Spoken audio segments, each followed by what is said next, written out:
All right, I'm gonna throw this together and take it for a ride, show you around it. Do a little more when I get to the house.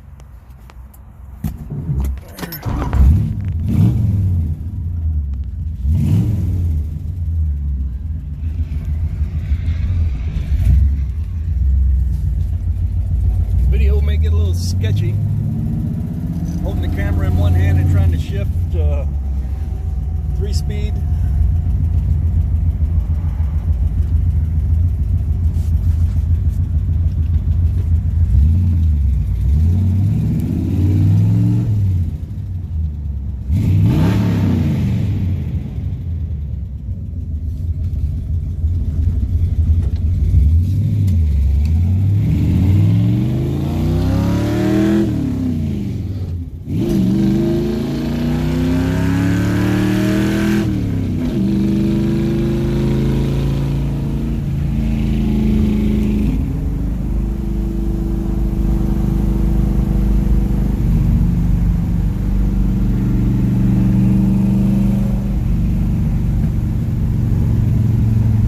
Don't work.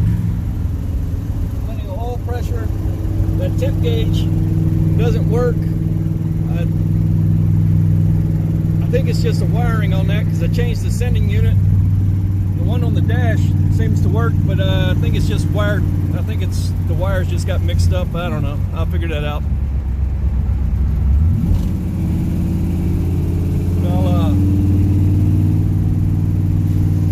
We'll pause this and I'll run them all together. I'm gonna put it in the garage, put it up on the lift, show you the bottom, walk around the outside, point out all the flaws. All right, go to second. That's a little grind because the synchros are wore out. If you take your time shifting, you can get it in there without grinding it. If you get in a hurry, it's gonna grind. Sucks if you're trying to race.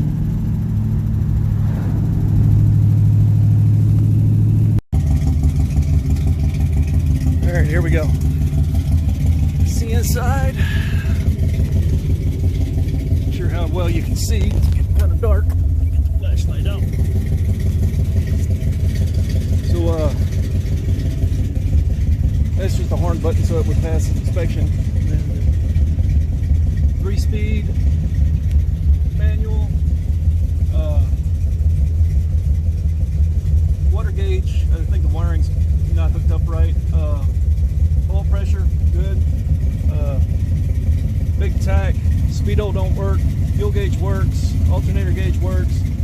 Temperature gauge in the dash moves around. I don't know if it's accurate and working or not. It's got a radio, some speakers, some 6x9 speakers under the back dash. Plays pretty good. The antenna is just stuffed under the dash, so you got to be close to the station, or you can plug your iPod or whatever into it.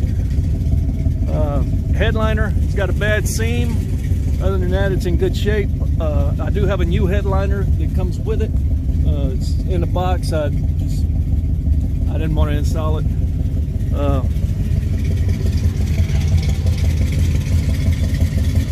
Still got the Demon logos on it. Door panels are in decent shape. It's got a little tear behind the handle, no biggie.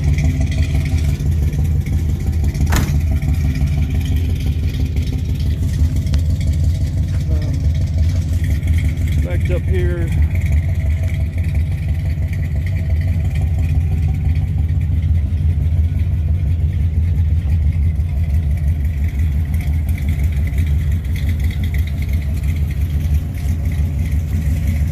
Got a Ford 9-inch rear end.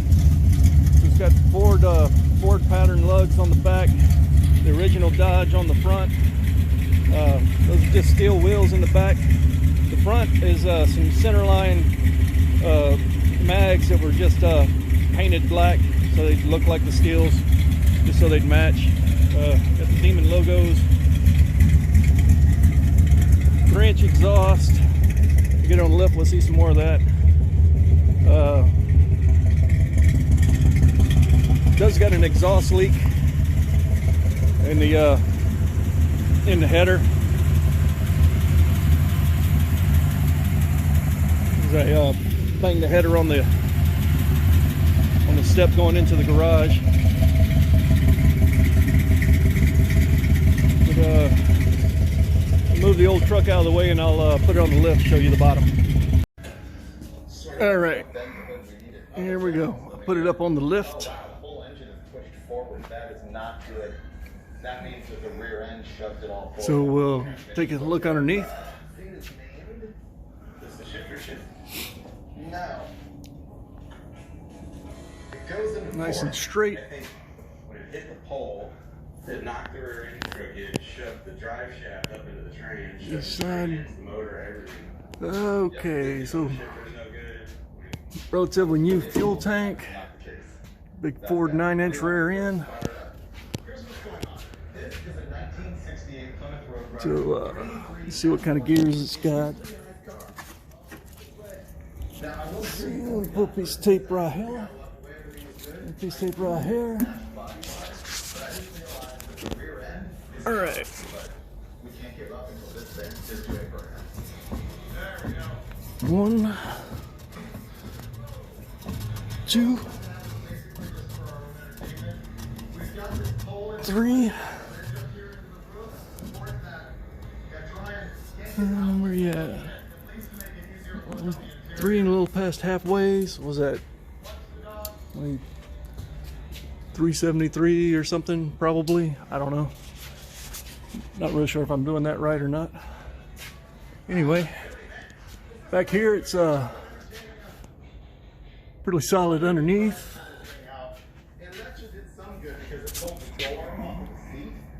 Get flashlight out.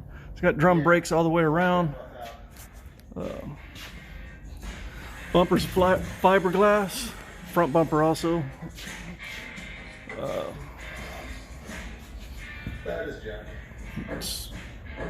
If anybody's wondering why the suspension on old Mopars is better than anything else, is because the rear end isn't centered on the spring, it's forward.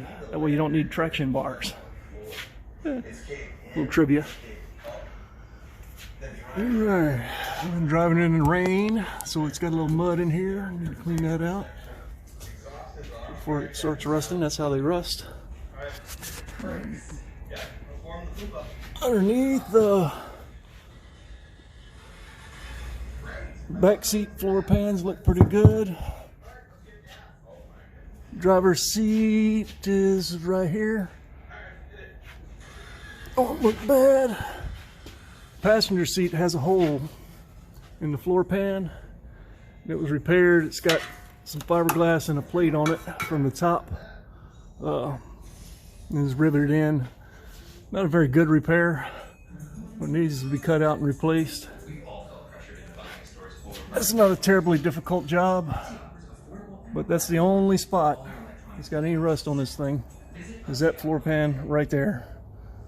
All the fenders are good, the rockers are good, doors are solid.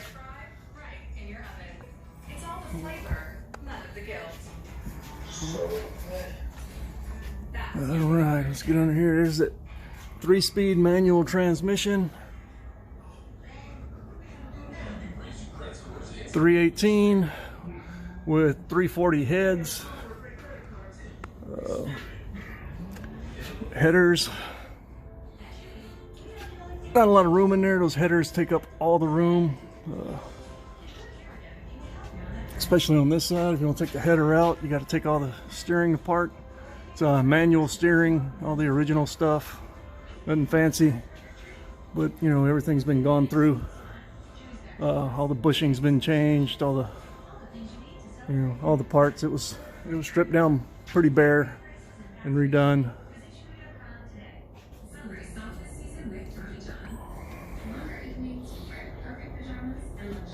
I should be doing this in the daytime, but it gets dark so early by the time I get home from work. So let's see. This side on the fenders are all good. Lines are really straight. Looks real good. I've been driving it around. And it's just dirt. We design furniture for life. Real life. Messy life. And that's the bottom. And brings us together from I'll bring it down and we'll look at the top. When I was turning this, I forgot to show you both tires. So you know it's got posi track.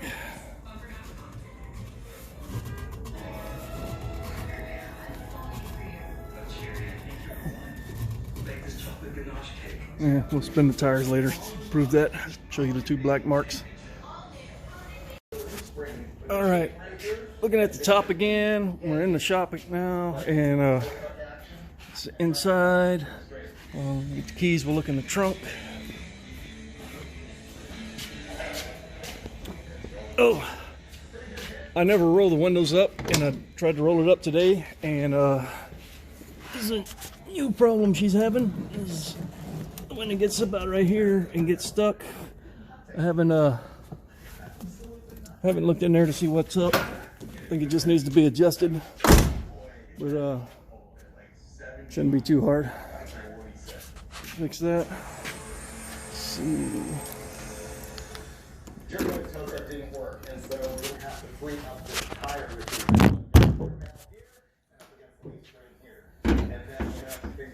Trunk is nice and pretty. Which I am now convinced is not going to go anywhere when we're driving the car. Take the hood off. I don't have hood hinges. It's got the 4 pins. So I keep a blanket in the trunk and throw it on top, so I got a place to set it down.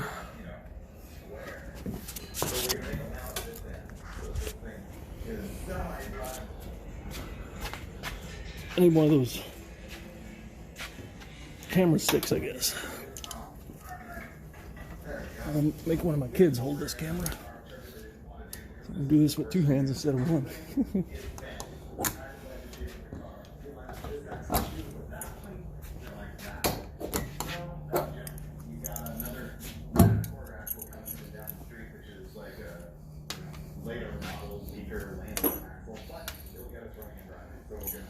I'll put those down over here so I don't lose them. On this scoop, a little fiberglass piece right in the center. It's got a little crack in it.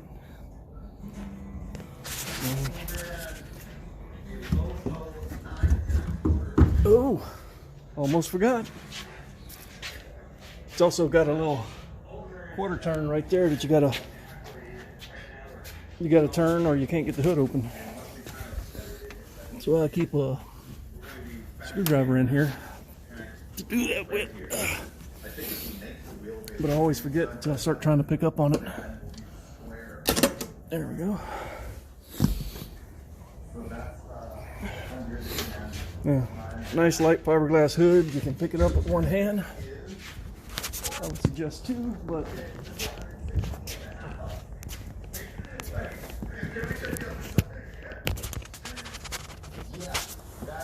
all right. So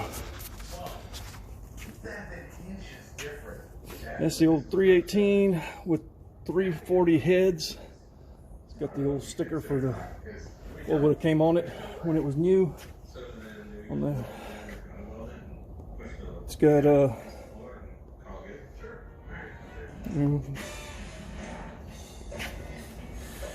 318's good motors. The 318 heads are actually better than 340 heads, but you know, I didn't build it, someone else did.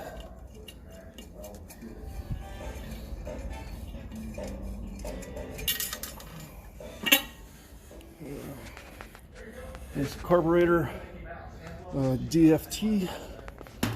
Don't know what that stands for. Seems to run pretty good. Double pumper.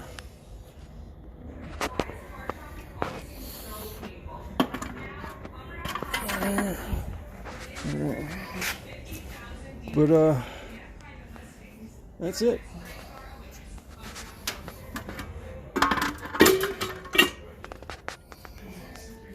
Now